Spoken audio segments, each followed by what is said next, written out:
Alhamdulillah yanzu muke samun labarin cewa Allah ya ma sarkin gobir rasuwa. To muna taya shi farin ciki kuma muna ƙara godewa Allah subhanahu ta'ala, muna ƙara godiya ga Allah.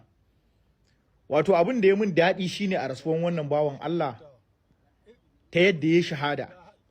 Allah ina roƙonka da kyawawan sunanka 100 Allah ka sa irin mutuwar da wannan bawan naka yi, Allah ya sa ni ma in yi irinta.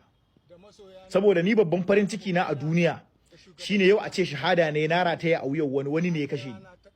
Wannan abun farin ciki ne. Babu babban tashin hankali kaman ka tashi a bacci kaga ka mutu akan gadonka. Babu tashin hankali irin a ce ai ya kwanta lafiya kun ga Allah ya dauke sa. Wannan zaka je ka tadda Allah da kai sai halinka ne.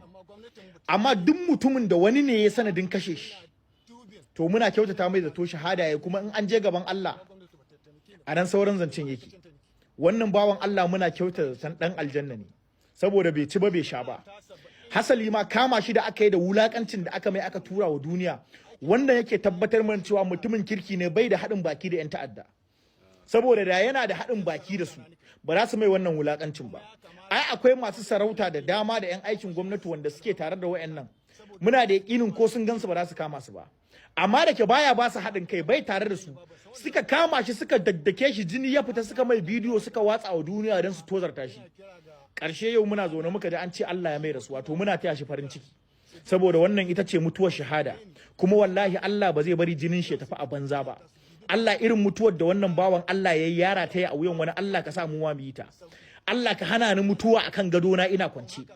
Allah ka sa in gama abin da nake in rataya a wuyan wani ya kashe ni ban mai komai ba, ban ci mai ba, ban sha mai ba. Wallahi ina taya wannan bawan Allah farin ciki. Da wannan masifa da kunci da tozar tashin da ake yi, gwara mutuwar tafi, kuma insha Allahu sarkin gobir sai ya shiga aljannatul firdausi, saboda kashe shi aka yi ba bai ci ba bai sha ba.